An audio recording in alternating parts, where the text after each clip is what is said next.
No puede ser. ¡Está respondiendo al sonido!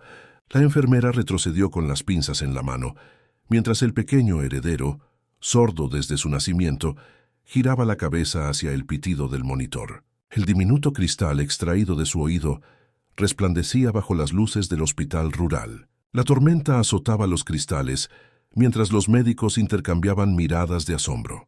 La abuela palidecía en el rincón, aferrándose a un medallón idéntico al objeto extraído. «Nadie debe saber lo que realmente significa esto», susurró. El niño sonrió, pero su expresión cambió cuando comenzó a escuchar un susurro lejano que nadie más parecía percibir. Miguel, con apenas 6 años, vivía en un mundo silencioso desde que nació. Sus ojos grandes y curiosos habían aprendido a leer gestos, a interpretar miradas, a sentir lo que otros decían sin escucharlo. Su madre Isabel, antigua profesora de música, lo observaba ahora con lágrimas contenidas. ¿Sería posible que su hijo pudiera escuchar por primera vez? La pequeña sala del hospital provincial no era como las lujosas clínicas donde el padre de Miguel, Antonio, lo había llevado durante años. Una tormenta feroz había bloqueado las carreteras, impidiendo que los especialistas de Madrid llegaran a tiempo. Fue la vieja enfermera del pueblo, doña Carmen, con sus manos arrugadas por décadas de cuidar a otros, quien notó algo extraño en el oído del pequeño cuando lo examinaba por su repentino dolor de cabeza. «Hay algo ahí dentro, algo que no debería estar», había dicho con seguridad antes de extraer aquel objeto brillante que ahora descansaba en una pequeña bandeja metálica. La abuela Sofía, una mujer orgullosa que rara vez visitaba la hacienda donde vivían Isabel y Miguel, se acercó temblorosa a la bandeja. Sus dedos huesudos acariciaron el medallón que colgaba de su cuello, idéntico al objeto extraído. Sus ojos, cargados de secretos antiguos, se encontraron con los del niño. «Mamá, ¿qué ocurre? ¿Qué es eso?», preguntó Antonio, que hasta entonces había estado hablando por teléfono con los especialistas atrapados por la tormenta. La anciana guardó silencio, pero el temblor de sus manos hablaba de un miedo antiguo, de historias enterradas bajo años de silencio familiar. Miguel, ajeno a las tensiones entre los adultos, experimentaba algo completamente nuevo. Sonidos. Eran caóticos, extraños, a veces dolorosos.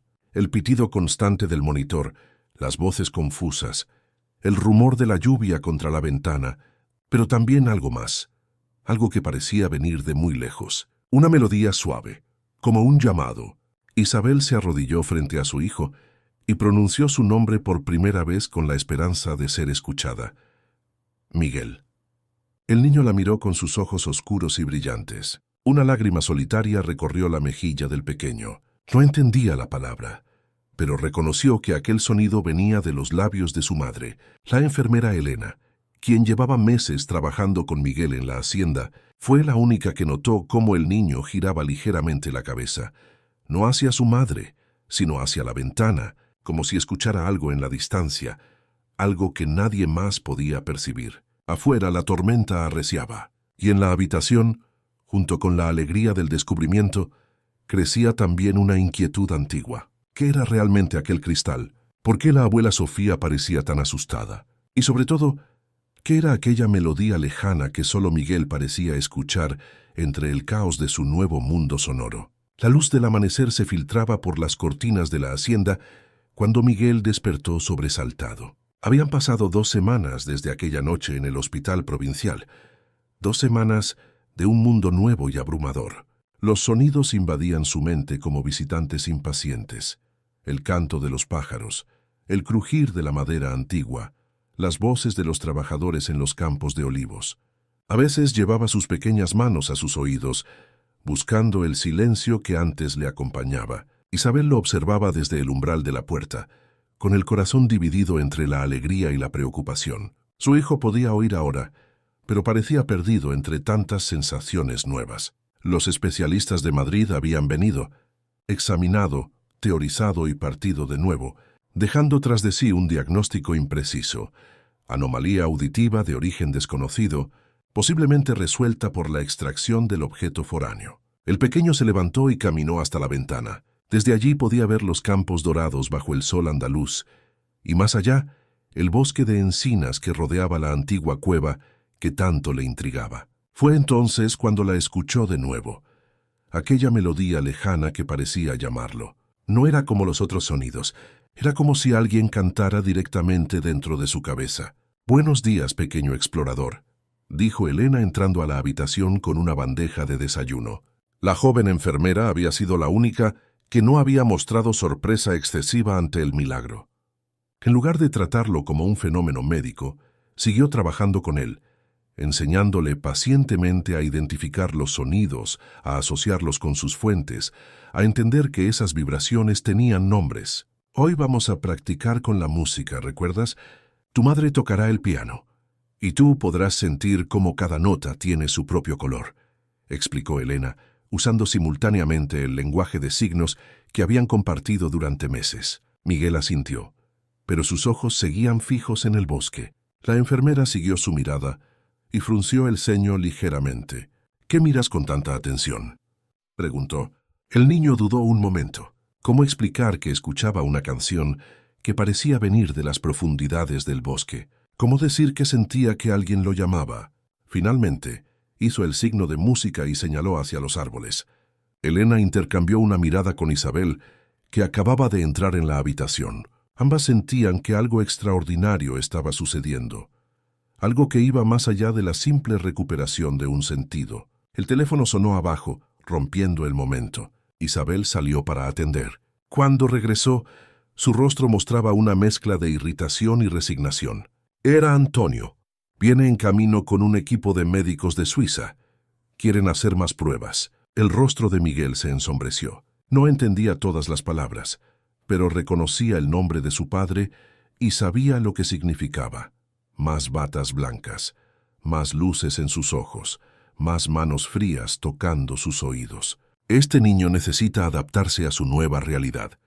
No ser tratado como un caso de laboratorio, protestó Elena. Desde el rincón donde habían colocado el viejo piano, una nota solitaria resonó, aunque nadie estaba allí para tocarla. Las 3 personas en la habitación se quedaron inmóviles, mirándose entre sí. El sonido flotó en el aire como una pregunta sin respuesta. Y entonces, Miguel señaló el cajón donde guardaban el cristal extraído de su oído, ahora envuelto en un paño de terciopelo. El pequeño objeto brillaba con luz propia, pulsando al ritmo de aquella nota misteriosa que seguía resonando en la habitación vacía. La llegada de Antonio Méndez a la hacienda familiar siempre venía acompañada de movimiento y tensión. Esta vez no era diferente. 3 médicos suizos con equipos de última generación, 2 asistentes, un representante de una prestigiosa revista médica y el propio Antonio llenaron el patio empedrado con maletas y cajas. Isabel los recibió con una cortesía distante. El matrimonio había terminado hacía tiempo, pero seguían unidos por Miguel y por el apellido que compartían, uno de los más influyentes en los círculos empresariales de España. «¿Dónde está mi campeón?», preguntó Antonio quitándose las gafas de sol. «En el jardín trasero con Elena. Están trabajando con sonidos de la naturaleza», respondió Isabel. Antonio frunció el ceño. «¿La enfermera sigue con esos métodos alternativos? Traigo a los mejores especialistas en neurología auditiva de Europa». En el jardín, ajeno a la conmoción de la entrada, Miguel estaba sentado con los ojos cerrados, mientras Elena colocaba diferentes objetos cerca de sus oídos. Una hoja de papel que se arruga, agua cayendo en un cuenco, el tintineo de unas llaves. «Ahora dime qué colores ves», le pedía ella en lenguaje de signos. El niño movía sus manos con entusiasmo.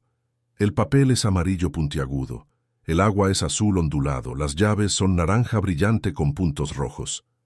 Elena sonreía. Miguel no solo estaba aprendiendo a escuchar, estaba desarrollando una forma de sinestesia extraordinaria, donde cada sonido evocaba colores y formas específicas. La aparición de Antonio y su comitiva interrumpió la sesión. Miguel, al ver a su padre, se levantó con una mezcla de alegría y aprensión. Lo quería, pero temía lo que su llegada solía significar. «Aquí está mi pequeño milagro», exclamó Antonio abrazándolo. Luego, dirigiéndose a uno de los médicos, añadió: «Doctor Weber, este es mi hijo, el caso del que le hablé». El médico, un hombre mayor con expresión afable, se agachó para quedar a la altura de Miguel. «Hola, joven. He venido desde muy lejos para conocerte, dijo en un español cuidadoso. Miguel lo miró con curiosidad.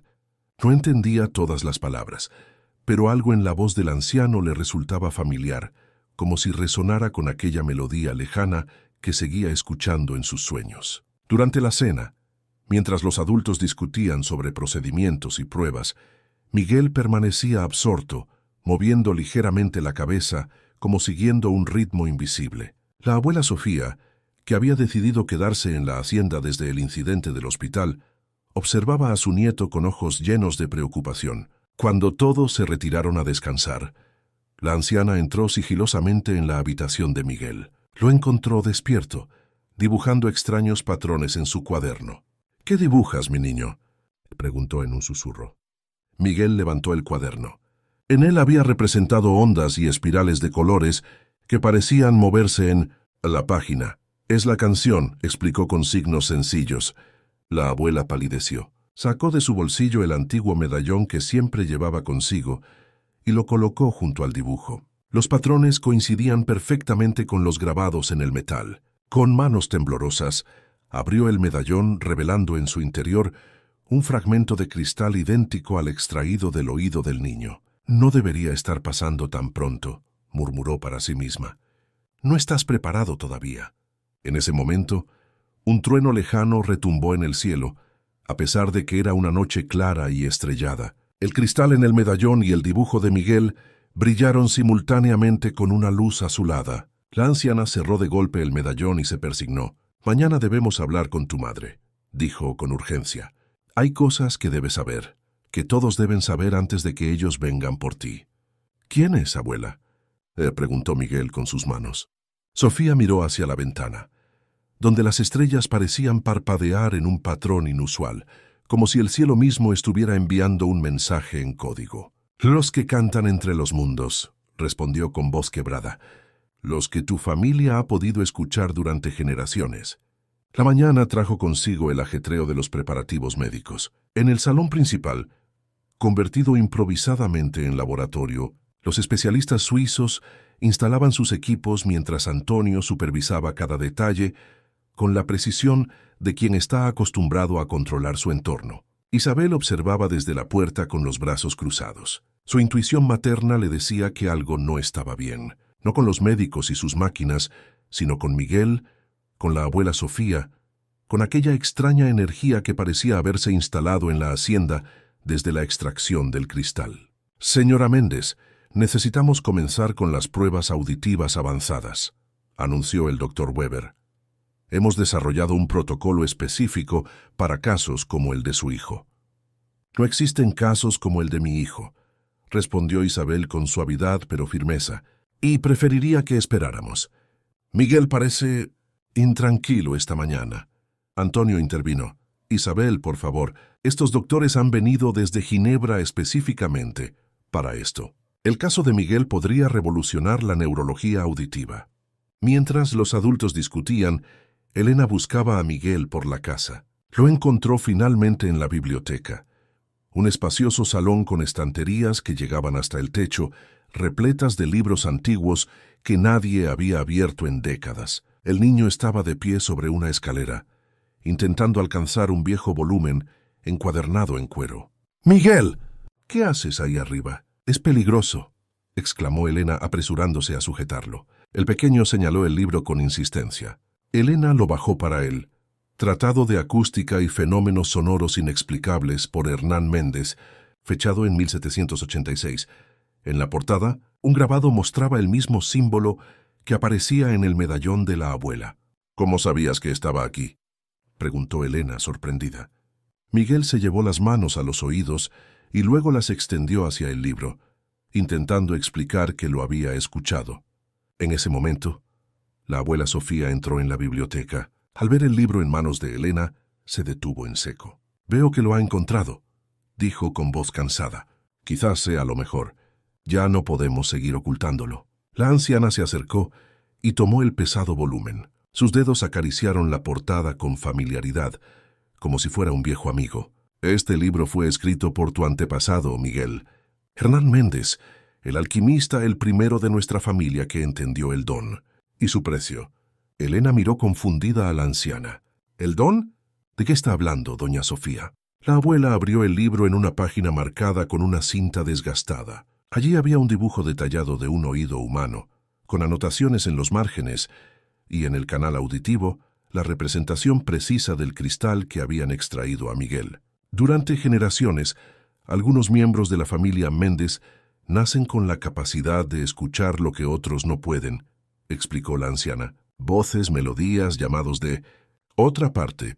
Hernán descubrió que estos cristales podían bloquear esa habilidad, protegiendo a los niños hasta que fueran lo suficientemente mayores para entender y controlar su don. Elena miró a Miguel, que observaba las ilustraciones del libro con fascinación.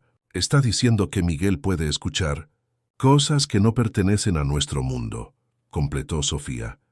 Y ahora que el cristal ha sido removido, están comenzando a llamarlo. Un grito desde el salón interrumpió la conversación. Los tres corrieron hacia allí y encontraron a uno de los asistentes del doctor Weber de rodillas en el suelo. El hombre señalaba tembloroso hacia los monitores, donde todas las pantallas mostraban el mismo patrón ondulado, similar al dibujo que Miguel había hecho la noche anterior. «Está en todas partes», exclamaba el asistente. «Esta frecuencia no existe en la naturaleza». El doctor Weber ajustaba sus gafas mientras examinaba los datos con perplejidad. Nunca había visto algo así. Parece que todas nuestras máquinas están captando algún tipo de resonancia. Antonio miraba la escena con una mezcla de fascinación científica y temor paternal. Fue entonces cuando notó que Miguel se había quedado inmóvil en la puerta, con los ojos fijos en las pantallas y una sonrisa de reconocimiento en su rostro. «Es la canción», dijo el niño en voz alta, pronunciando sus primeras palabras claras desde que podía oír. «La canción que me llama desde el bosque». El silencio que siguió a las palabras de Miguel fue tan profundo que parecía tener peso propio. Todos los presentes miraban al niño con expresiones que iban desde el asombro científico hasta el miedo supersticioso. Antonio fue el primero en reaccionar, arrodillándose frente a su hijo. «¿Has hablado?» Miguel asintió lentamente. Las palabras habían salido de su boca con naturalidad, como si siempre hubiera sabido pronunciarlas. En su mente, los sonidos y las imágenes se entrelazaban de forma perfecta. La melodía que escuchaba era color azul profundo, con destellos dorados, y esos colores se habían transformado en palabras. El doctor Weber se acercó con cautela. «Fascinante. Su cerebro debe estar creando nuevas conexiones neuronales a una velocidad extraordinaria». Tomó notas frenéticamente en su tableta. «Necesitamos registrar esto. Es sin precedentes». Isabel apartó suavemente al médico. «Mi hijo no es un experimento, doctor». Se volvió hacia Miguel y le habló despacio. «Cariño, ¿qué canción? ¿Qué bosque?» Miguel señaló hacia la ventana, en dirección a la espesura de encinas que se extendía más allá de los olivares. Sus ojos brillaban con una mezcla de entusiasmo y temor. «Viene de la cueva antigua», dijo con voz clara aunque algo titubeante. «Me llama por mi nombre». La abuela Sofía se apoyó pesadamente en el brazo de Elena. Su rostro había perdido todo color. «Ha comenzado antes de lo que temía», murmuró.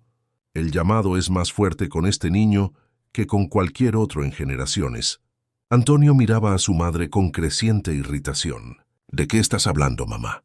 ¿Qué es toda esta historia de cristales y llamados?» Sofía enderezó su espalda con dignidad. A sus 78 años, todavía conservaba el porte aristocrático de los Méndez. «Siéntense todos», ordenó con una autoridad que no admitía réplica. «Es hora de que conozcan la historia de nuestra familia, la verdadera historia». Mientras los médicos suizos intercambiaban miradas escépticas, la familia y Elena se acomodaron en los antiguos sillones del salón. Miguel se sentó a los pies de su abuela, con la mirada fija en ella. «Todo comenzó en 1743», empezó Sofía, cuando Hernán Méndez, un joven estudioso de filosofía natural, como llamaban entonces a la ciencia, exploraba las cuevas de esta propiedad, buscando minerales para sus experimentos. En la cueva más profunda, encontró un depósito de cristales como nunca había visto. Brillaban con luz propia y, según escribió en su diario, cantaban con voces que no eran de este mundo. Antonio hizo un gesto de impaciencia, pero Isabel lo silenció con una mirada. Hernán descubrió que estos cristales resonaban con ciertas personas de una manera especial, particularmente con los miembros de su propia familia. Su hijo menor, de apenas 5 años, comenzó a comportarse de manera extraña después de visitar la cueva. Hablaba de músicas que nadie más oía y dibujaba patrones imposibles. Una noche, el niño desapareció. Lo encontraron 3 días después en la cueva, inconsciente pero ileso, rodeado de cristales que habían formado un círculo perfecto a su alrededor. La abuela hizo una pausa y miró directamente a Miguel. Hernán comprendió entonces que su familia había sido elegida, por decirlo de alguna manera. Los cristales permitían escuchar lo que él llamó la música de las esferas, sonidos de otro plano de existencia. Pero también entendió el peligro. Mentes jóvenes podían perderse siguiendo esos cantos, atraídas hacia otro lado sin posibilidad de retorno. Sofía sacó su medallón y lo abrió, mostrando el fragmento de cristal en su interior. Así que creó estos protectores. Cristales modificados que, colocados cerca del tímpano, bloqueaban la capacidad de escuchar esos llamados hasta que la persona fuera lo suficientemente madura para controlarlos. Durante generaciones, los primogénitos Méndez han llevado estos cristales desde su nacimiento. El doctor Weber se acercó para examinar el medallón. «Esto es científicamente imposible», murmuró. «Y sin embargo», respondió la abuela con una sonrisa cansada, «aquí estamos 280 años después, enfrentando exactamente lo que Hernán predijo». El equipo médico registraba en sus monitores una actividad cada vez más intensa. Las ondas pulsaban ahora al ritmo de un corazón acelerado. Miguel se levantó de pronto y caminó hacia la ventana. «Está subiendo», dijo con la mirada fija en el bosque. «El canto está subiendo». Afuera, un viento repentino comenzó a agitar los árboles, a pesar de que el cielo seguía despejado. Y en la tierra, justo en la línea donde comenzaba el bosque, pequeños destellos azulados emergían del suelo, como si un río subterráneo de luz fluyera hacia la hacienda. Aquella noche, nadie pudo dormir en la hacienda. Los extraños destellos azules habían cesado con la misma inexplicabilidad con que aparecieron, pero dejaron tras de sí una sensación de inquietud que impregnaba cada rincón de la antigua casa. En el comedor transformado en sala de crisis, los adultos discutían en voz baja. El doctor Weber y sus colegas analizaban los datos recogidos por sus instrumentos, mientras Antonio alternaba entre la incredulidad científica y el recuerdo inquietante de sus propias experiencias infantiles que había reprimido durante décadas. «Nunca he visto nada parecido», comentaba el doctor ajustándose las gafas. «Estas frecuencias están fuera de cualquier espectro conocido». Isabel, sentada junto a Elena, hojeaba el viejo libro de Hernán Méndez. Las ilustraciones detalladas mostraban seres luminosos emergiendo de patrones de ondas, cristales formando estructuras geométricas perfectas y mapas de las cuevas con anotaciones en un código que no lograban descifrar. «¿Cómo es posible que nunca me hablaras de esto?», le preguntó a Sofía sin levantar la vista del libro. La anciana suspiró. Antonio decidió que estas historias eran supersticiones antiguas, indignas del apellido Méndez en la era moderna. Cuando notamos que Miguel había nacido con el don, él insistió en seguir el camino médico tradicional. Antonio golpeó la mesa con frustración. «Porque lo son. Cristales mágicos, seres de otras dimensiones. Son explicaciones primitivas para fenómenos que la ciencia actual puede esclarecer. ¿Y qué explicación científica tienes para lo que vimos hoy?», replicó Elena con suavidad. Mientras los adultos debatían, Miguel permanecía sentado en el alféizar de la ventana de su habitación, contemplando el bosque oscuro. La melodía seguía allí, más suave ahora, como si respetara las horas de descanso.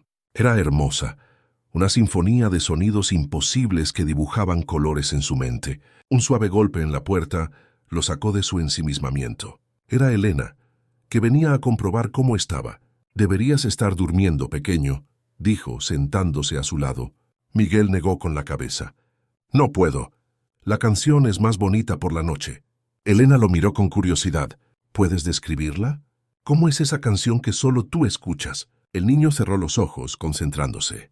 «Es como agua que brilla, como estrellas que cantan, Como abrazos que suenan. Hizo una pausa, frustrado por la limitación de las palabras. Entonces tuvo una idea. Tomó su cuaderno y comenzó a dibujar formas onduladas de colores azules y dorados que parecían moverse en el papel. Elena observaba asombrada cómo los trazos infantiles cobraban una complejidad inesperada, formando patrones que parecían tener significado propio. «Es como un idioma», murmuró. Miguel asintió entusiasmado. «Sí, están hablando. Se están contando historias. ¿Quién es, Miguel?» El niño señaló hacia el bosque. «Los que viven en la luz. Dicen que soy como mi tatarabuelo Hernán. Dicen que puedo abrir la puerta». Un escalofrío recorrió la espalda de Elena. Recordó las palabras del viejo libro.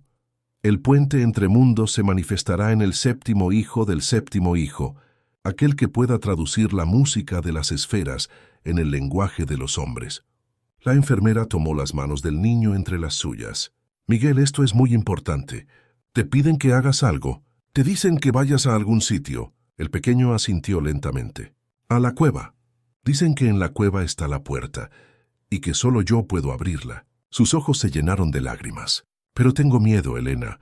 La cueva es oscura y allí la canción es muy fuerte. Siento que podría perderme». Elena lo abrazó con fuerza. «No irás a ninguna parte solo, te lo prometo». En ese momento, un sonido agudo, como el tintineo de 1000 campanas diminutas, inundó la habitación. Miguel y Elena miraron hacia la ventana. Afuera, una columna de luz azulada se elevaba desde el bosque hacia el cielo estrellado. En el comedor, todos quedaron en silencio al escuchar el sonido cristalino. Corrieron hacia las ventanas y contemplaron atónitos el pilar luminoso. Antonio, con el rostro pálido, se volvió hacia su madre. «Cuando era niño», confesó con voz quebrada, «escuchaba voces que nadie más oía. Tú me llevaste a médicos, a psiquiatras. Me dieron pastillas hasta que las voces se apagaron». Sofía bajó la mirada avergonzada. Tenía miedo. Tu padre había muerto, intentando encontrar el origen de esas voces. No quería perderte a ti también. La columna de luz pulsaba ahora, como si respirara, y con cada pulsación, los cristales del medallón de Sofía y el que habían extraído del oído de Miguel brillaban en sincronía. «No son voces de locura», dijo Isabel con repentina certeza. «Son reales, y están llamando a nuestro hijo».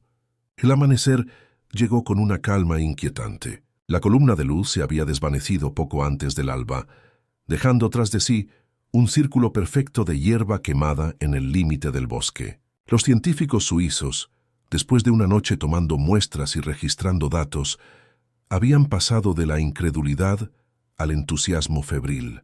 «Esto podría reescribir los fundamentos de la física cuántica», exclamaba el doctor Weber, mientras examinaba fragmentos de tierra cristalizada. «Las lecturas muestran patrones coherentes, casi como un lenguaje». Antonio observaba las actividades con expresión sombría. Desde su confesión nocturna, una tormenta de recuerdos suprimidos había regresado a su mente.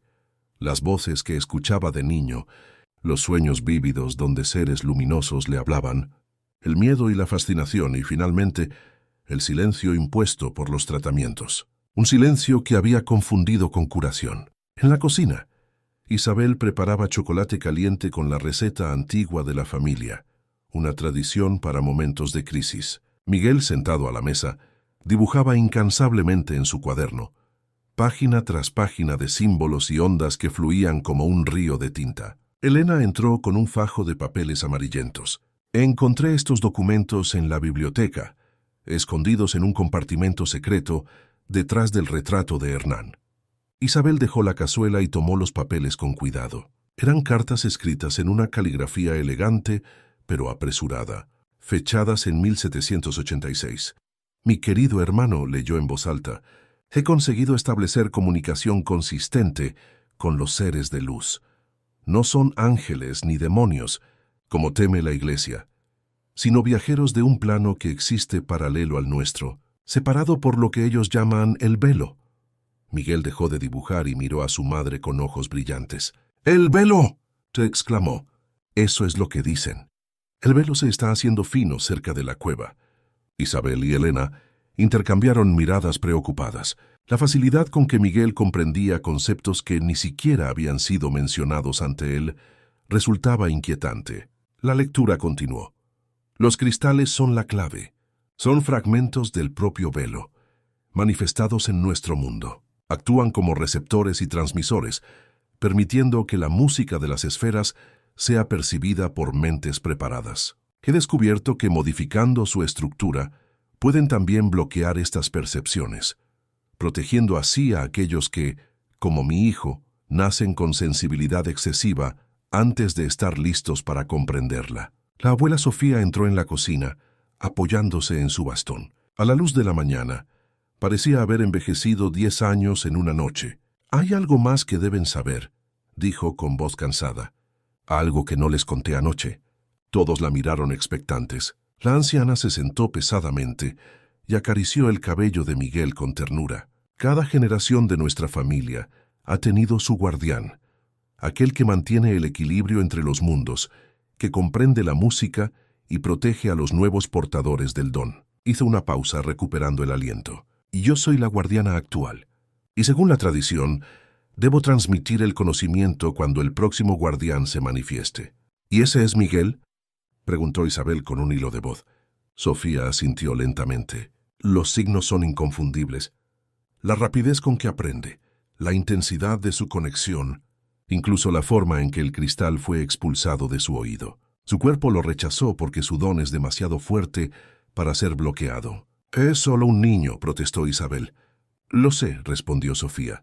«Por eso debemos protegerlo, enseñarle a controlar su don antes de que la llamada se vuelva irresistible. Los seres de luz no comprenden nuestro tiempo, nuestra fragilidad.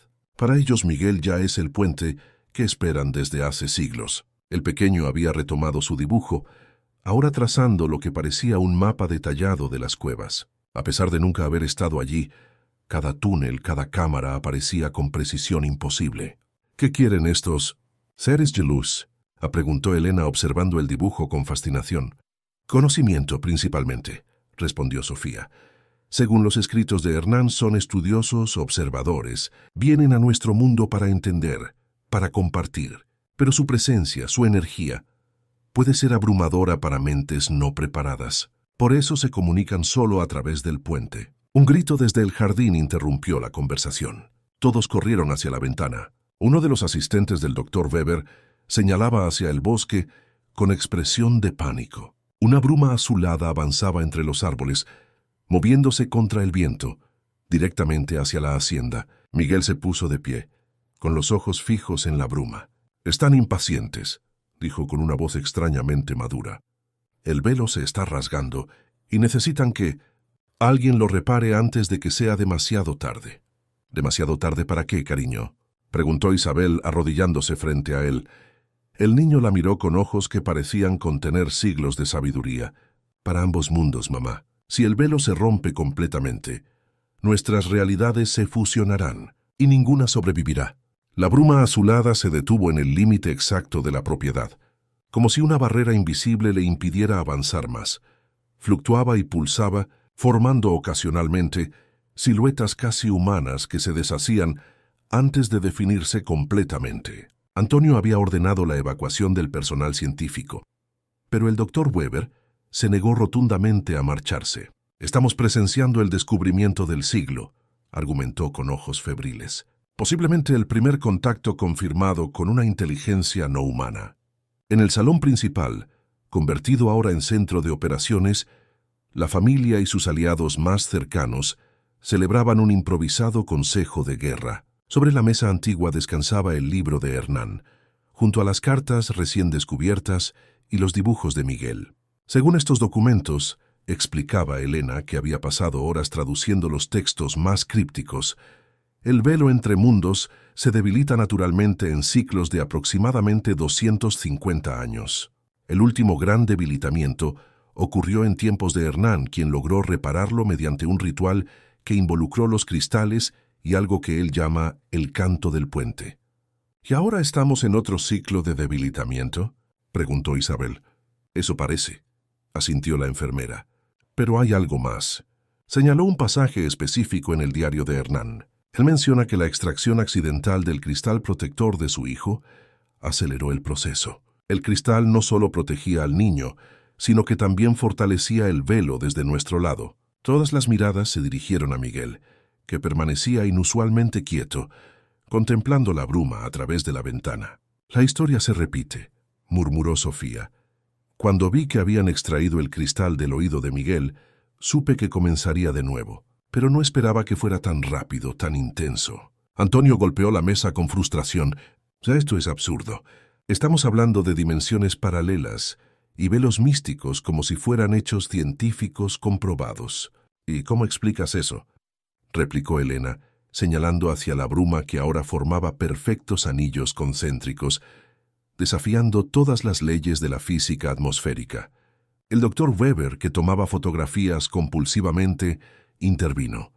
«Las lecturas son consistentes con algunos modelos teóricos de la física cuántica. Campos de energía coherente, posiblemente manifestaciones macroscópicas de fenómenos subatómicos. No importa cómo lo llamemos», interrumpió Isabel con firmeza. «Lo que importa es qué debemos hacer ahora». Se volvió hacia su suegra. «Sofía, ¿cómo se realiza ese ritual del que habla Hernán?». La anciana negó con la cabeza. «No tengo todos los detalles. La tradición oral se ha preservado solo parcialmente. Sé que involucra los cristales originales de la cueva, el canto del puente y un sacrificio». Un silencio pesado cayó sobre la sala. «¿Qué tipo de sacrificio?», preguntó finalmente Antonio con voz tensa. «No lo sé, con certeza. Hernán escribió que entregó lo más preciado, pero nunca especificó qué fue». Miguel, que había permanecido en silencio hasta entonces, habló repentinamente. «No fue su vida». Todos lo miraron sorprendidos. El niño continuó. «Fue su música. Hernán podía escuchar y componer la música de las esferas. Entregó ese don para reparar el velo». «¿Cómo puedes saber eso?», «¿Sabes?», preguntó Isabel asombrada. Miguel señaló hacia la bruma. «Ellos me lo están mostrando. Me están enseñando la historia». Hernán se convirtió en el primer guardián, cuando renunció a su don para salvar ambos mundos. El doctor Weber se acercó fascinado. «Joven Miguel, estás diciéndonos que esas entidades están comunicándose directamente contigo». El niño asintió. «Pero no son entidades separadas, doctor. Son como gotas en un océano, partes de algo mucho más grande». Antonio observaba a su hijo con una mezcla de temor y orgullo.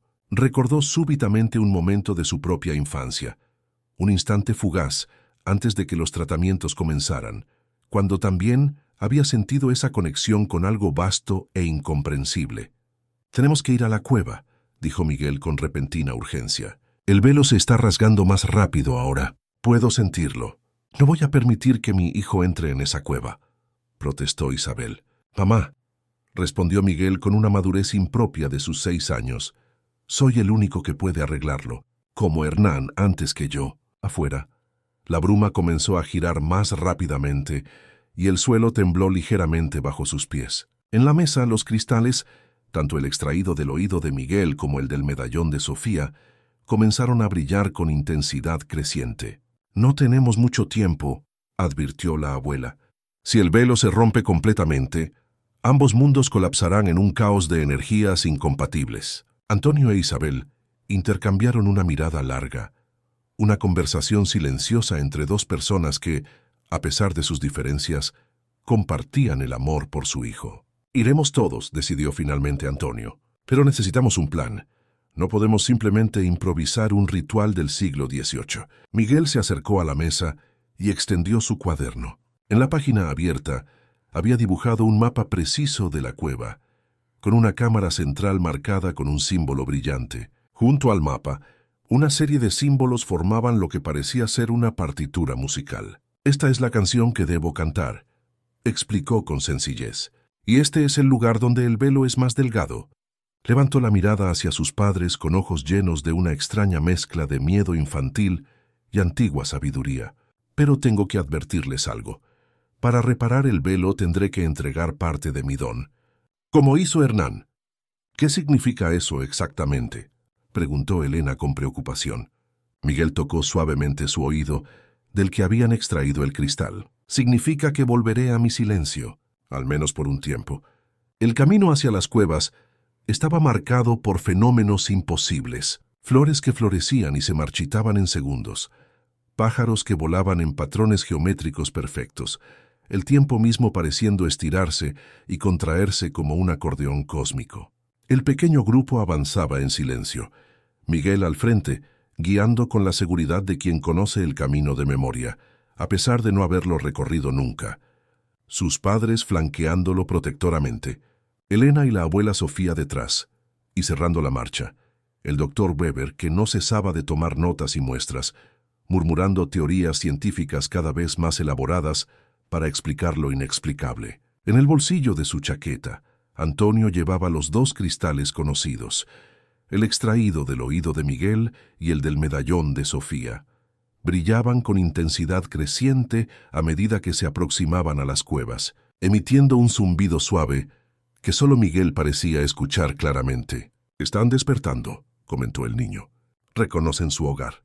La entrada de la cueva estaba parcialmente oculta por la vegetación, pero Miguel la encontró sin titubear. Una abertura estrecha entre rocas cubiertas de musgo que daba paso a un túnel en suave pendiente. El interior era sorprendentemente cálido y seco, con paredes que parecían pulidas por manos expertas. «Increíble», murmuró el doctor Weber examinando los muros. «Esta no es una formación natural. Estas paredes han sido trabajadas con herramientas». Hernán escribió que la cueva ya existía cuando él la encontró, explicó Sofía. Creía que había sido construida por civilizaciones antiguas que también conocían a los seres de luz. A medida que avanzaban, el túnel se ensanchaba, ramificándose en pasajes secundarios. Miguel nunca dudaba en las bifurcaciones, siempre eligiendo el camino correcto con instinto infalible. «¿Cómo sabes por dónde ir?», le preguntó Isabel, sosteniendo su pequeña mano con firmeza. «La música me guía», respondió simplemente. «Es más fuerte en el camino correcto». Tras casi media hora de descenso, llegaron a una amplia cámara circular cuyo techo se perdía en las sombras. En el centro, un pedestal de piedra tallada sostenía lo que parecía ser un fragmento de cristal mucho mayor que los que llevaban consigo, del tamaño aproximado de un melón pequeño. A diferencia de los otros cristales, este no brillaba. Parecía opaco, sin vida.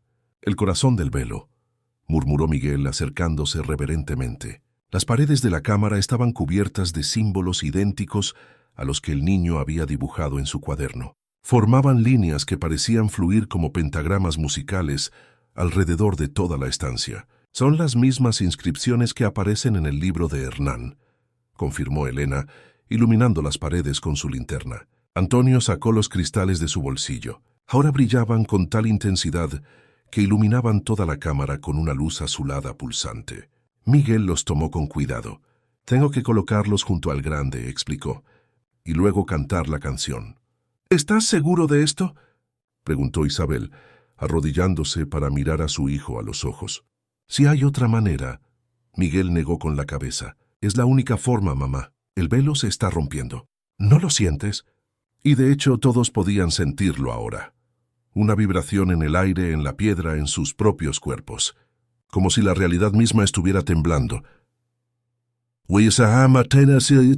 «Date prisa, pequeño», urgió la abuela Sofía. «No queda mucho tiempo». Miguel caminó hacia el pedestal con pasos decididos. Colocó ambos cristales pequeños en cavidades que parecían hechas a medida, flanqueando el cristal mayor. Inmediatamente, una corriente de energía visible fluyó entre los 3 objetos, formando un triángulo de luz pulsante. El niño cerró los ojos y comenzó a cantar. No era una canción en ningún idioma conocido, sino una secuencia de tonos puros que cambiaban de altura y ritmo según patrones complejos. Su voz infantil adquirió una cualidad sobrenatural, como si múltiples voces cantaran a través de él. Las inscripciones en las paredes comenzaron a brillar, siguiendo la melodía como si fueran notas musicales, activándose al paso de una aguja en un disco antiguo. «Está funcionando», susurró Elena asombrada. A medida que el canto continuaba, el cristal central empezó a recuperar su brillo. Con cada nota, la opacidad retrocedía, revelando facetas internas que refractaban la luz en colores imposibles. Antonio observaba el proceso con una mezcla de orgullo y terror. Parte de él, el empresario pragmático, seguía resistiéndose a la realidad de lo que presenciaba. Pero otra parte, más profunda, recordaba las voces que él mismo había escuchado de niño, antes de que los tratamientos las silenciaran. Un crujido resonó por toda la caverna. Pequeños fragmentos de roca comenzaron a caer del techo invisible. «¡El velo está cediendo!», exclamó Sofía con alarma. «Está sucediendo demasiado rápido». Miguel intensificó su canto, su voz alcanzando notas que parecían imposibles para un niño. Su pequeño cuerpo temblaba con el esfuerzo, pero mantenía los ojos cerrados en concentración absoluta. De pronto, una grieta luminosa apareció en el aire mismo, justo encima del pedestal. Una fractura en la realidad que dejaba entrever otro espacio, otra dimensión donde formas luminosas fluían como corrientes oceánicas. «El velo se está rasgando completamente», murmuró la abuela con terror. Miguel abrió los ojos. Ya no eran marrones, sino de un azul brillante idéntico al de los cristales. Miró a sus padres con una sonrisa serena. «No tengan miedo», dijo, con una voz que ya no era completamente suya. «Ahora entiendo lo que debo hacer». Levantó sus manos pequeñas hacia la grieta dimensional y continuó su canto, pero ahora con una cadencia diferente, más lenta y solemne. Las palabras, si es que eran palabras, parecían tener peso físico en el aire. El cristal central alcanzó su máximo brillo, casi cegador. Los dos cristales menores comenzaron a disolverse, transformándose en corrientes de luz que fluían hacia el mayor. «¡Miguel!», gritó Isabel intentando avanzar hacia su hijo, pero una barrera invisible le impidió acercarse. El niño giró brevemente la cabeza hacia ella. Sus ojos, aunque transformados, contenían todo su amor. «Estaré bien, mamá. Es como adormecer una parte de mí para despertar otra». La grieta dimensional comenzó a cerrarse lentamente, sus bordes luminosos fundiéndose nuevamente. El canto de Miguel alcanzó su clímax, una nota pura sostenida que resonaba con la estructura misma de la caverna. Y entonces silencio. La grieta se cerró completamente. El cristal central, ahora restaurado a un brillo estable, emitió un último destello intenso y luego se atenuó hasta un resplandor suave y constante. Miguel se tambaleó y cayó de rodillas. Antonio e Isabel corrieron hacia él, liberados de la barrera invisible. El niño estaba pálido pero consciente. «¿Puedes oírme?», preguntó Isabel con voz temblorosa, acariciando su mejilla. Miguel la miró con ojos nuevamente marrones, llenos de lágrimas. Negó lentamente con la cabeza. El silencio había regresado a su mundo. El regreso a la hacienda fue un camino de emociones contradictorias. Miguel caminaba entre sus padres, sosteniendo sus manos con fuerza, como si temiera perderse en el nuevo silencio que lo envolvía. Sus ojos, sin embargo, reflejaban una extraña paz, como si hubiera encontrado respuestas a preguntas que ni siquiera sabía que tenía. La bruma azulada había desaparecido completamente del bosque. El cielo mostraba un azul limpio, sin rastro alguno de los fenómenos imposibles de las horas anteriores. Todo parecía haber regresado a la normalidad, excepto por el profundo cambio en aquella pequeña familia. En la hacienda, Elena había preparado la habitación de Miguel con especial cuidado. Sus juguetes favoritos, sus libros de ilustraciones, su ropa más cómoda. La normalidad como bálsamo después de lo extraordinario. El cristal principal quedó instalado correctamente en la caverna, explicaba Sofía, mientras tomaban té en la terraza. Funcionará como ancla del velo durante las próximas generaciones. Los cristales pequeños se fusionaron con él, fortaleciendo la barrera entre mundos. El doctor Weber, que había permanecido inusualmente silencioso desde la cueva, tomó notas en su libreta. Desde una perspectiva científica, podríamos teorizar que se trata de un fenómeno cuántico de estabilización multidimensional, murmuró, más para sí mismo que para los demás. Antonio lo miró con una sonrisa cansada. «Puede llamarlo como quiera, doctor. La realidad es que mi hijo ha sacrificado su audición recién descubierta para reparar algo que está más allá de nuestra comprensión». Isabel, que observaba a Miguel dibujar en el jardín, añadió suavemente: «No solo su audición, también esa conexión especial que tenía, la música que escuchaba». La abuela Sofía negó lentamente con la cabeza. «No necesariamente. El sacrificio es temporal. Hernán también renunció a su don durante un tiempo, pero eventualmente regresó, aunque de forma diferente. La tradición familiar dice que el guardián nunca pierde completamente su conexión, solo cambia su naturaleza». Elena, que había estado observando a Miguel con atención profesional, intervino. Creo que la abuela tiene razón. Fíjense cómo dibuja ahora. El niño trazaba en su cuaderno con una precisión sorprendente. Ya no eran las ondas musicales de antes, sino escenas detalladas. El interior de la cueva, los seres luminosos que había vislumbrado a través de la grieta dimensional, el propio cristal central en su pedestal.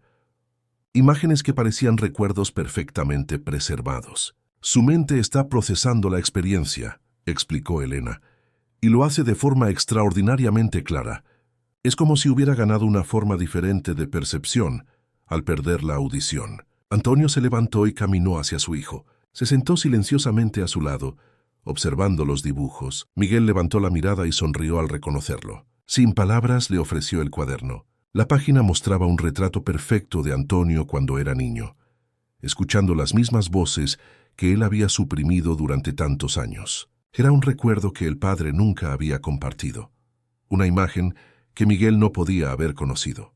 ¿Cómo? Murmuró Antonio conmovido. Miguel tomó un lápiz y escribió con letra cuidadosa. Ellos me mostraron. Tu historia es parte de la nuestra. El empresario sintió que algo se quebraba dentro de él, una barrera que había mantenido durante décadas. Abrazó a su hijo con fuerza, permitiéndose llorar por primera vez desde su propia infancia. Desde la terraza, Isabel observaba el momento con lágrimas en los ojos. Elena se sentó a su lado. «Va a estar bien», le aseguró la enfermera. «Es más fuerte de lo que creemos». «Lo sé», respondió Isabel, «pero me preocupa el futuro. ¿Qué significa realmente ser el guardián? ¿Qué responsabilidades traerá cuando crezca?» La abuela Sofía, que había estado hojeando el libro de Hernán, encontró un pasaje y lo leyó en voz alta.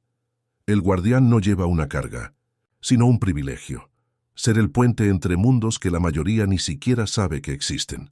Su don no es escuchar lo que otros no pueden, sino entender que todas las voces, visibles e invisibles, forman parte de una misma canción universal. El doctor Weber, que había estado escuchando con atención creciente, cerró su libreta. «Señora Méndez», dijo dirigiéndose a Sofía, «he documentado fenómenos inexplicables durante toda mi carrera. He perseguido lo paranormal con el rigor de la ciencia, pero nunca, hasta hoy, había presenciado algo que desafiara tan completamente mi comprensión del universo». La anciana sonrió con sabiduría. «La ciencia y el misterio no son enemigos, doctor. Ambos son caminos hacia la verdad. Mi antepasado, Hernán, era tanto alquimista como científico. Buscaba entender, no simplemente creer. En el jardín, Miguel había terminado otro dibujo. Mostraba la hacienda, pero no como era, sino como sería. Un lugar lleno de niños y adultos, algunos con cristales visibles en sus oídos, otros sin ellos, todos aprendiendo juntos, en lo que parecía una escuela o centro de estudios. Antonio miró el dibujo con curiosidad. «¿Qué es esto, hijo?», preguntó, olvidando momentáneamente que Miguel no podía oírlo. El niño, sin embargo, pareció entender. Tomó el lápiz nuevamente y escribió: «Nuestro futuro, un lugar para los que pueden escuchar la música y los que pueden verla, para que nadie esté solo con su don». Antonio contempló el dibujo con una nueva comprensión. No era solo una visión infantil, sino un propósito, un camino a seguir. Recordó sus propias experiencias de niño, la soledad y el miedo, el sentimiento de ser diferente sin entender por qué. Levantó la mirada hacia la terraza, donde Isabel, Elena y su madre conversaban con el doctor Weber. Una idea comenzó a formarse en su mente, un propósito que podría unir a su fragmentada familia y dar sentido a todo lo ocurrido. Miguel tiró suavemente de su manga y le mostró un nuevo dibujo. Antonio de pie frente a un grupo de personas, explicando algo con pasión, con el símbolo del cristal brillando sobre la puerta de entrada. «¿Crees que podría funcionar?», preguntó Antonio, más para sí mismo que para su hijo. Miguel asintió con seguridad y escribió una palabra simple pero poderosa: «Comenzará». 3 meses después del incidente en la cueva, la hacienda Méndez bullía con una energía renovada. Las antiguas habitaciones abandonadas habían sido abiertas, limpiadas y transformadas. El polvo de generaciones daba paso a muebles nuevos, equipos modernos, y sobre todo a personas que llegaban atraídas por el rumor de algo extraordinario sucediendo en aquel rincón de Andalucía. Antonio había utilizado sus contactos y recursos para establecer lo que oficialmente se llamaba Centro de Investigación en Neuroplasticidad y Percepción Alternativa. Para el mundo exterior, era una institución pionera dedicada a estudiar cómo el cerebro humano puede adaptarse y desarrollar nuevas formas de percibir la realidad cuando pierde uno de sus sentidos tradicionales. La realidad, conocida solo por unos pocos, era mucho más profunda. En uno de los salones restaurados, Isabel daba clase a un pequeño grupo de niños. Algunos eran sordos de nacimiento, otros habían perdido la audición por accidentes o enfermedades, y unos pocos, identificados discretamente por Antonio y la abuela Sofía en sus viajes, mostraban signos de poseer el mismo don familiar, la capacidad de escuchar más allá del espectro normal. El sonido no es solo lo que perciben nuestros oídos, explicaba Isabel mientras tocaba suaves acordes en el piano. Es una vibración que podemos sentir con todo nuestro cuerpo, traducir en colores, en emociones, en imágenes. Los niños colocaban sus manos sobre la caja de resonancia del instrumento, sintiendo las vibraciones transformarse en algo tangible. Miguel, sentado entre ellos, ayudaba a una niña pequeña a encontrar la posición correcta de sus dedos, guiándola con gestos precisos y sonrisas alentadoras. Su capacidad para comunicarse sin palabras se había desarrollado extraordinariamente. Donde antes dependía exclusivamente del lenguaje de signos, ahora parecía capaz de transmitir ideas complejas a través de dibujos rápidos, expresiones faciales y una forma de empatía casi sobrenatural que le permitía anticipar lo que otros necesitaban. En otra sala, Elena dirigía un programa de adaptación sensorial para nuevos estudiantes. Había desarrollado un método revolucionario basado en su experiencia con Miguel, combinando técnicas tradicionales para personas sordas con ejercicios específicos diseñados para despertar la sensibilidad a las frecuencias alternativas, como las llamaban en los documentos oficiales. No es solo aprender a vivir sin escuchar, explicaba a los padres, sino descubrir que existen otras formas de escucha que no dependen del oído físico. El doctor Weber había establecido un laboratorio permanente en el ala norte de la hacienda. Su escepticismo inicial se había transformado en dedicación apasionada. Con la bendición de Antonio, investigaba las propiedades del único fragmento de cristal que habían conservado, una esquirla minúscula desprendida durante el ritual en la cueva. Los patrones de resonancia son completamente desconocidos, comentaba frecuentemente, y las propiedades cuánticas desafían todo lo que creíamos saber sobre la materia.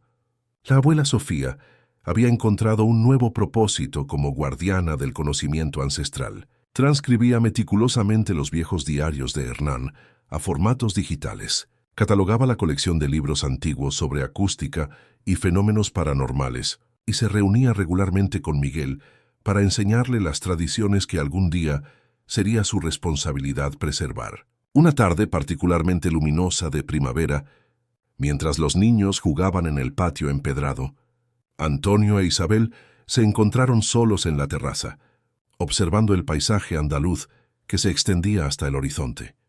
«Nunca imaginé que terminaríamos así», confesó Isabel, removiendo suavemente su té, dirigiendo una escuela para niños extraordinarios en la vieja hacienda familiar. Antonio sonrió con cierta melancolía. «Yo pasé años escapando de este lugar, de estas historias que consideraba supersticiones anticuadas. Qué ironía que ahora sea mi propósito de vida». «¿Te arrepientes?», preguntó ella con suavidad. Él negó firmemente. «Por primera vez, siento que estoy haciendo algo realmente importante. No construcciones o negocios, sino preservar algo precioso, algo que podría perderse». Isabel colocó su mano sobre la de él, un gesto de reconciliación y complicidad que habría sido impensable meses atrás. «Miguel parece florecer aquí», comentó. «A veces olvido que ha perdido la audición, porque se comunica de formas que van más allá de las palabras».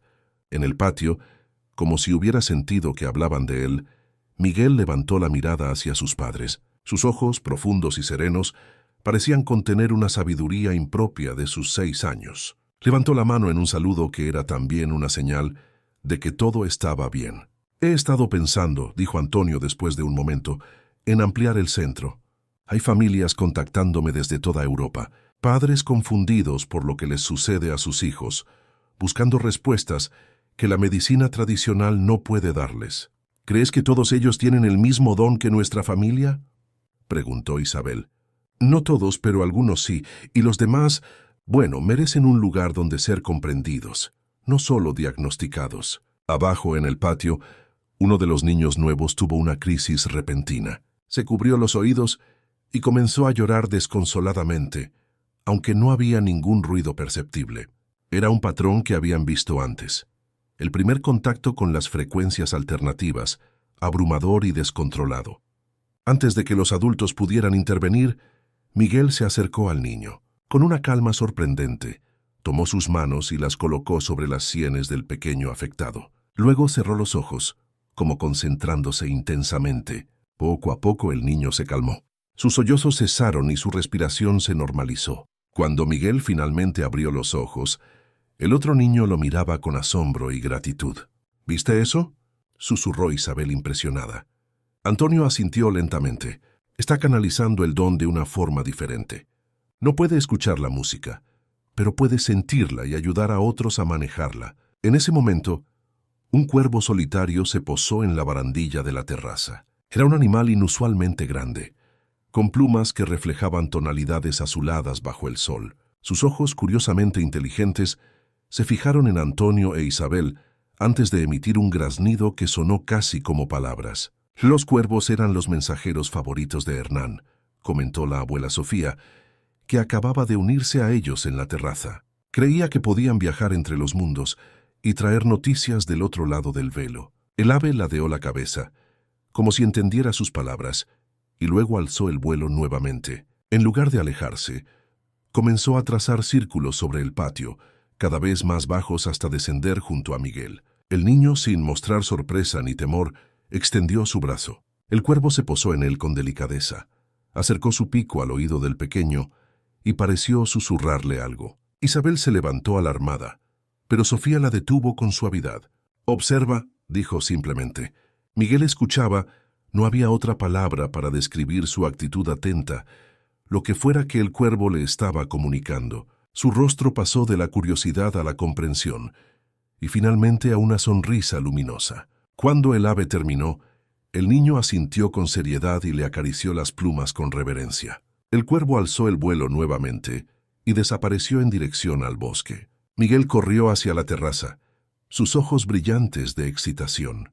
Tomó su cuaderno y dibujó rápidamente un mensaje. «El velo está sanando bien. Tenemos visitantes esta noche. Preparemos la mesa grande». El comedor principal de la hacienda, una estancia impresionante con techos altos y una mesa de roble que podía acomodar a 30 comensales, no había sido utilizado para una cena formal en décadas. Esa noche, sin embargo, resplandecía con la luz de candelabros antiguos, vajilla de porcelana desempolvada para la ocasión y arreglos de flores silvestres recién cortadas del jardín. La abuela Sofía supervisaba los preparativos con la energía renovada de quien participa en un ritual significativo. «Las servilletas deben doblarse así, en forma de lirio», instruía a los ayudantes contratados para la ocasión. «Es la flor que simboliza el puente entre mundos en nuestra tradición».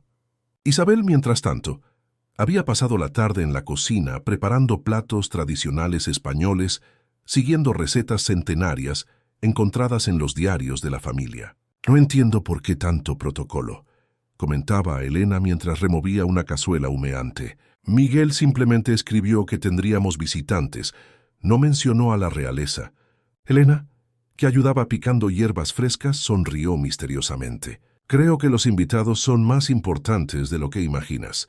¿Has notado cómo la abuela Sofía está usando el medallón familiar? Solo lo hace en ocasiones ceremoniales». En el estudio, Antonio mantenía una conversación tensa con el doctor Weber.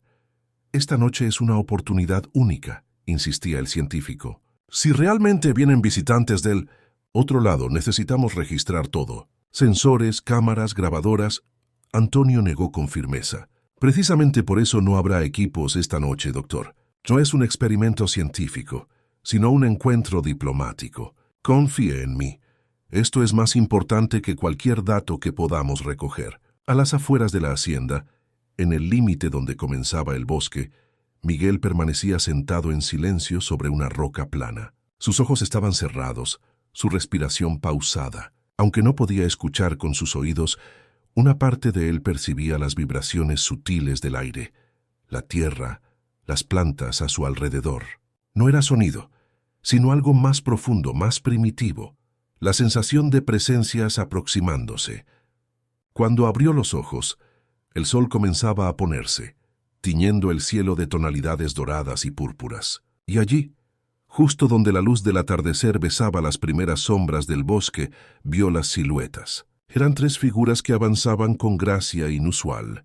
A simple vista parecían personas normales: un hombre mayor de barba blanca, una mujer joven de cabello oscuro y un niño de aproximadamente la edad de Miguel. Pero había algo en su forma de moverse, en el brillo sutil que parecía rodearlos, que revelaba su verdadera naturaleza. Miguel se puso de pie y los saludó con una reverencia que nadie le había enseñado, un gesto antiguo que surgió de algún conocimiento heredado en su sangre. Los visitantes se detuvieron frente a él y respondieron con el mismo gesto. El niño extraño dio un paso adelante y extendió su mano hacia Miguel. En su palma reposaba un pequeño cristal azulado, similar pero diferente a los que conocían. Este pulsaba con un ritmo que parecía seguir los latidos del corazón de Miguel. Sin palabras, el pequeño heredero Méndez entendió, extendió su propia mano y recibió el cristal, que inmediatamente se calentó y adaptó a su tacto, como si lo reconociera. Una sensación extraña recorrió su cuerpo. No era sonido, pero casi podía sentirlo como música, una vibración que resonaba en cada célula. Con una sonrisa, Miguel hizo un gesto invitándolos a seguirlo hacia la hacienda. Los visitantes asintieron y caminaron tras él, sus pisadas extrañamente silenciosas sobre la hierba. En el porche, la familia esperaba. Antonio e Isabel contuvieron la respiración al ver a los extraños acercarse con su hijo. La abuela Sofía, sin embargo, avanzó con naturalidad y los saludó como a viejos amigos. «Bienvenidos a nuestro hogar», dijo en un idioma que no era español, ni ninguna otra lengua conocida, pero que de algún modo todos entendieron. El anciano de la barba blanca respondió en la misma lengua extraña. «Agradecemos la invitación, guardiana Sofía. Han pasado muchas estaciones desde que nuestros mundos compartieron mesa». La cena transcurrió en una atmósfera de maravilla contenida. Los visitantes comían con movimientos precisos, saboreando cada bocado, como si experimentaran las texturas y sabores por primera vez. Hablaban poco, pero cuando lo hacían, sus voces tenían una cualidad musical que hacía vibrar las copas de cristal sobre la mesa. Miguel, sentado frente al niño visitante, mantenía con él una comunicación silenciosa, pero intensa. No necesitaban palabras ni signos. Algo más profundo fluía entre ellos, un intercambio de imágenes, sensaciones y conceptos. «El joven guardián tiene un don excepcional», comentó la mujer visitante a Isabel. «Incluso sin su audición física, su capacidad para percibir las corrientes entre mundos es más fuerte que la de cualquier Méndez en generaciones». Isabel, que había mantenido una expresión de asombro educado durante toda la velada, encontró finalmente su voz. «¿Quiénes son ustedes realmente? ¿De dónde vienen?». La pregunta directa pareció complacer a los visitantes. El anciano sonrió, revelando dientes perfectos que brillaban como nácar. «Somos los custodios del otro lado del velo», explicó. «Nuestro mundo existe paralelamente al vuestro, separado por una membrana que ocasionalmente se debilita. Cuando eso sucede, necesitamos guardianes como vuestra familia para mantener el equilibrio». «¿Por qué precisamente los Méndez?», preguntó Antonio, que había escuchado con atención creciente. «Porque vuestro antepasado, Hernán, fue el primero en responder a nuestro llamado con comprensión en lugar de miedo», respondió el anciano. «Estableció un pacto. Nosotros compartimos conocimiento. Vosotros mantenéis el velo. Un intercambio que beneficia a ambos mundos». La cena concluyó con un ritual sencillo pero emotivo. Los visitantes y la familia Méndez formaron un círculo alrededor de la mesa. Miguel colocó el cristal que le había sido entregado en el centro. La abuela Sofía añadió una gota de vino sobre él y Antonio una pequeña pizca de tierra del jardín. «Renovamos el pacto», dijo el anciano. «Que el velo permanezca intacto, pero permeable para quienes saben escuchar. El cristal absorbió el vino y la tierra, brillando intensamente por un momento antes de atenuar su luz a un pulso constante y suave. Cuando la ceremonia terminó, los visitantes se despidieron con reverencias formales. Al llegar a Miguel, el niño extraño hizo algo inesperado. Tocó la frente del pequeño Méndez con un dedo luminoso. Un regalo, dijo simplemente. Esa noche, por primera vez desde el ritual en la cueva, Miguel soñó con música. El otoño llegó a la hacienda con una suave melancolía. Las hojas de los árboles centenarios se tornaban doradas y rojizas, cayendo en espirales perezosas sobre los caminos empedrados. El número de estudiantes había crecido. 22 niños de diferentes edades y orígenes ahora recibían formación en el centro, como todos comenzaban a llamarlo familiarmente. Miguel había cambiado también. En los meses transcurridos desde la visita de los custodios, había desarrollado una nueva forma de comunicación. No era habla, no era audición, sino algo intermedio. Podía percibir las vibraciones de las voces directamente, traducirlas en significado sin pasar por el oído físico. Elena lo había documentado meticulosamente, asombrada por la plasticidad del cerebro del niño. Es como si hubiera desarrollado un órgano sensorial completamente nuevo, explicaba a los especialistas que ocasionalmente visitaban el centro. No escucha el sonido como nosotros, sino que percibe su esencia directamente. Esta mañana, Miguel se encontraba en la biblioteca con la abuela Sofía. Habían establecido una rutina. Cada semana, ella le enseñaba una parte más de la historia familiar, de las responsabilidades del guardián, de los secretos que solo se transmitían de generación en generación.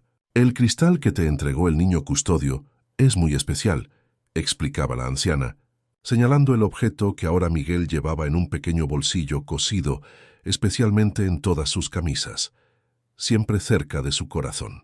Se llama la semilla del eco, y solo existe uno en cada generación.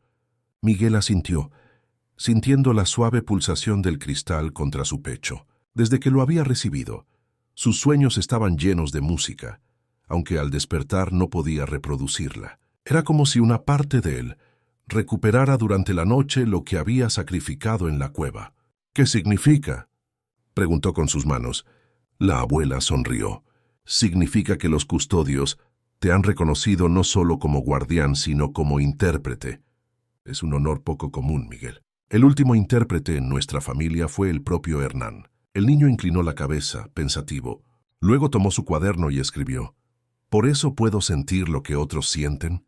Por eso puedo ayudar a los niños nuevos cuando escuchan por primera vez las frecuencias». Sofía asintió con orgullo.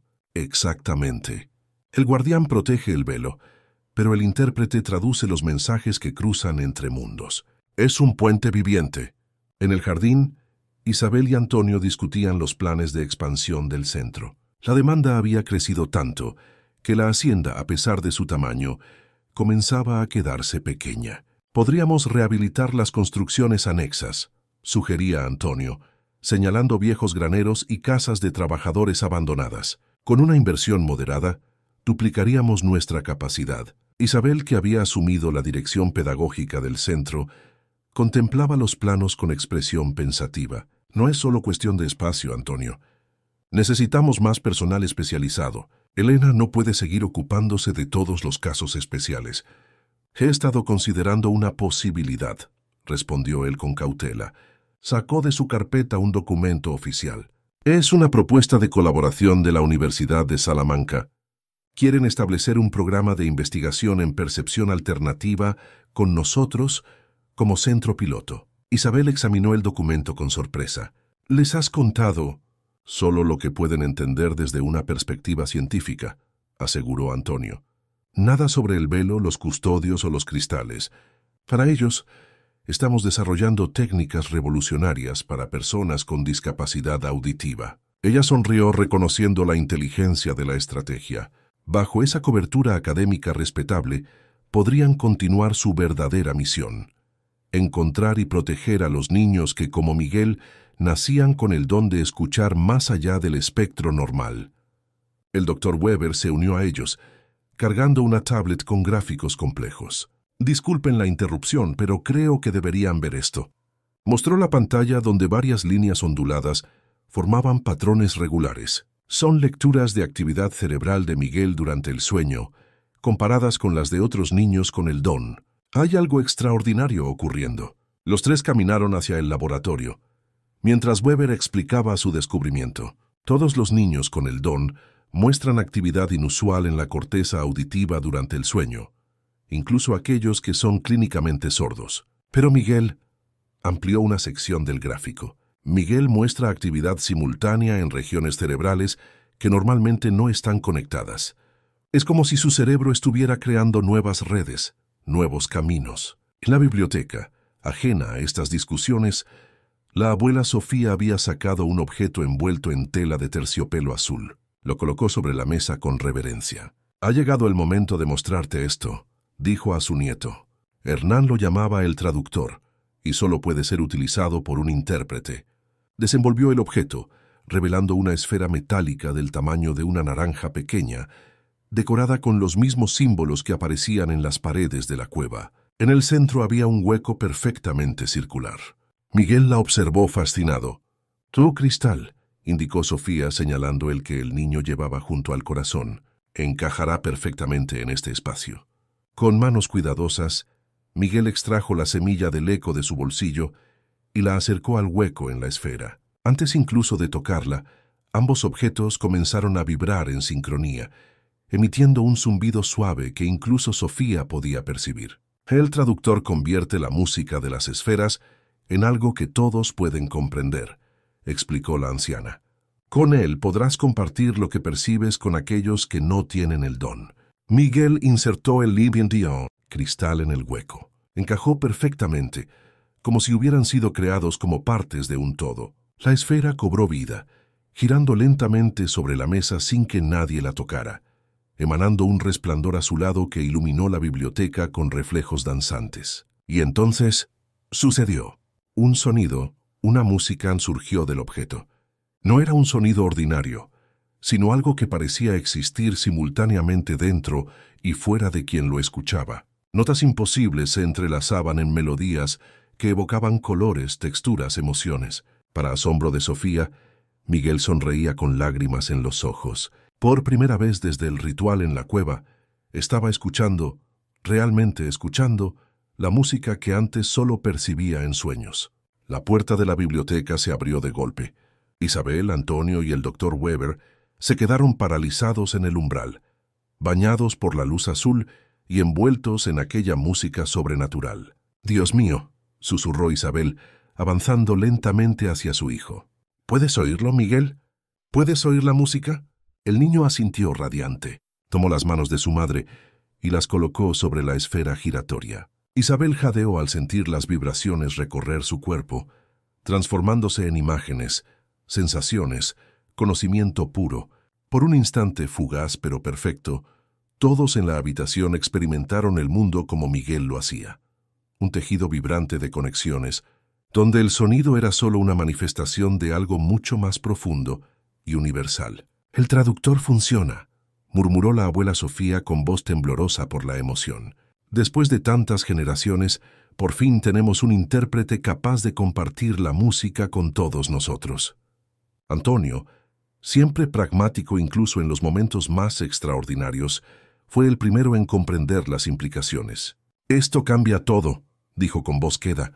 «Ya no se trata solo de proteger a los niños con el don o de mantener el velo. Ahora podemos construir un verdadero puente entre mundos, uno que todos puedan cruzar». La esfera giró más rápidamente, su luz intensificándose hasta volverse casi cegadora. La música alcanzó un crescendo, que parecía contener todas las melodías posibles simultáneamente. Y entonces, en un destello final que dejó manchas luminosas en la visión de todos, el traductor se detuvo. El cristal de Miguel salió disparado del hueco, regresando a la mano de su dueño como si tuviera voluntad propia. El silencio que siguió estaba lleno de posibilidades. La primavera llegó a la hacienda Méndez con una explosión de vida y renovación. Los antiguos jardines, restaurados con cuidado amoroso, florecían con colores vibrantes. Los caminos, antes solitarios, ahora resonaban con risas infantiles y conversaciones en múltiples idiomas y formas de comunicación. Lo que había comenzado como un pequeño centro familiar se había transformado en una institución reconocida internacionalmente, el Instituto Méndez para Percepción Extraordinaria. En el corazón de los jardines, Miguel, que acababa de cumplir 7 años, estaba sentado en el centro de un círculo de niños. Algunos tenían implantes cocleares, otros utilizaban lengua de signos y unos pocos llevaban pequeños cristales azulados en colgantes alrededor del cuello. Los recién descubiertos portadores del don familiar, encontrados en diferentes partes del mundo, gracias a la red de contactos de Antonio. Sobre las rodillas de Miguel descansaba el traductor, la esfera metálica que había cambiado el rumbo del centro. Tras meses de práctica, el niño había aprendido a controlarlo, a modular la intensidad de la conexión que establecía entre los mundos. Hoy vamos a escuchar la historia del primer encuentro, anunció Elena, que actuaba como facilitadora de estas sesiones especiales. Miguel colocó su cristal en el hueco de la esfera. Como siempre, el objeto cobró vida inmediatamente, girando suavemente y emitiendo su característico resplandor azulado. Pero en lugar de la música abrumadora de la primera vez, ahora producía un suave zumbido melódico, perfectamente controlado. El niño cerró los ojos concentrándose. Su rostro sereno reflejaba la madurez que había adquirido en el último año, una sabiduría tranquila que contrastaba con su corta edad. A través del traductor, comenzó a fluir no solo música, sino imágenes que se formaban en la mente de todos los presentes. La historia de Hernán Méndez, el primer encuentro con los seres de luz, el descubrimiento de los cristales, el establecimiento del pacto entre mundos, no eran palabras ni sonidos convencionales, sino una forma de comunicación directa, de mente a mente, que trascendía las barreras del lenguaje y la discapacidad.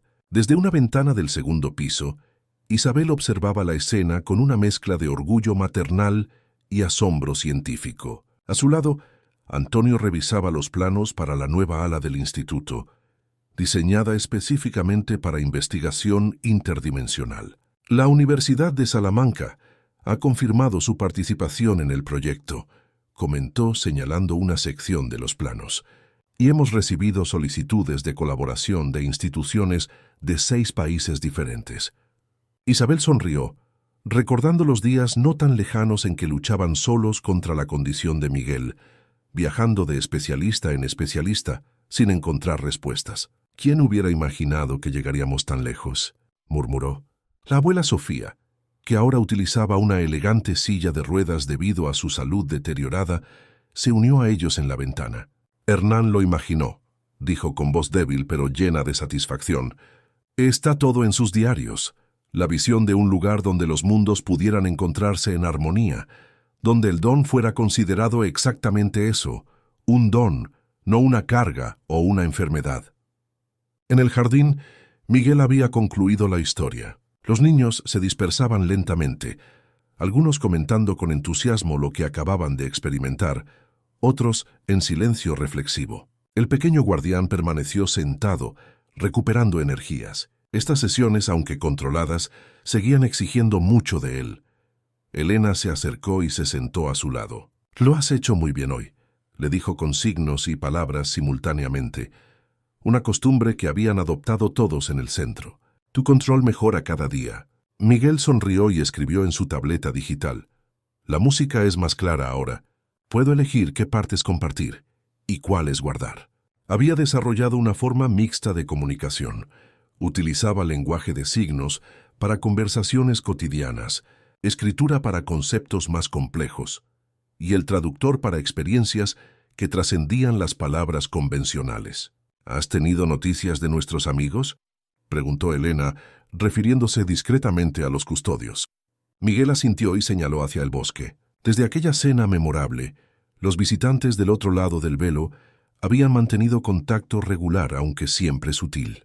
A veces era un cuervo con mensajes, otras veces sueños compartidos, y ocasionalmente, en noches de luna llena, breves encuentros en el límite del bosque. La jornada continuó con su rutina habitual. Clases de adaptación sensorial para los recién llegados, sesiones de música vibracional dirigidas por Isabel, experimentos cuidadosamente monitorizados en el laboratorio del Dr. Weber. La hacienda bullía con la energía de un organismo vivo y propositivo. Al atardecer, como era tradición cada equinoccio, toda la comunidad del centro se reunió en el gran salón. La mesa larga, la misma que había acogido a los custodios, estaba decorada con flores y velas. El Dr. Weber, ahora firmemente integrado en la familia extendida, había compuesto música especialmente para la ocasión. Piezas que combinaban armonías convencionales con frecuencias que resonaban particularmente con los portadores del don. La abuela Sofía, presidiendo la mesa desde su silla de ruedas, levantó una copa en un brindis. «Por los puentes entre mundos», dijo con voz clara que desmentía su fragilidad física, «y por aquellos que tienen el valor de cruzarlos». Todos respondieron al brindis, incluso los niños más pequeños con sus copas de zumo. La comunidad que se había formado en torno a Miguel y su don era diversa, pero unida por un propósito común: explorar las fronteras de la percepción humana y tender puentes donde antes había barreras. Después de la cena, mientras la luna llena se elevaba sobre los olivares, Miguel salió solo al jardín. Llevaba consigo el traductor y su inseparable cristal. Se sentó en el banco de piedra que marcaba el lugar exacto donde había comenzado todo, donde la bruma azulada se había detenido, donde el velo se había hecho visible por primera vez para ojos humanos en generaciones. Activó el dispositivo, pero en lugar de compartir su música con otros, esta vez la dirigió hacia el bosque, hacia la cueva, hacia el otro lado. Era un mensaje, una invitación, un agradecimiento, y como respuesta, desde las profundidades del bosque nocturno, una columna de luz azul se elevó brevemente hacia las estrellas. No era amenazante como aquella primera vez, sino serena, controlada. Un saludo entre iguales. En la casa, observando desde la terraza, Antonio e Isabel contemplaban el intercambio luminoso con una mezcla de asombro y aceptación tranquila. Ya no temían lo desconocido. Habían aprendido a convivir con el misterio, a integrarlo en su comprensión del mundo. El silencio nunca fue realmente silencio, reflexionó Isabel, apoyando su cabeza en el hombro de Antonio. Solo necesitábamos aprender a escuchar de otra manera. Antonio asintió, abrazándola. «Y Miguel nos está enseñando cómo». En el jardín, bajo la luz combinada de la luna y aquella columna sobrenatural, el pequeño guardián sonreía. El camino que se extendía ante él era largo y desconocido, lleno de responsabilidades que apenas comenzaba a comprender. Pero ya no estaba solo. Tenía a su familia, a su comunidad, a los amigos de ambos lados del velo, y sobre todo tenía la música.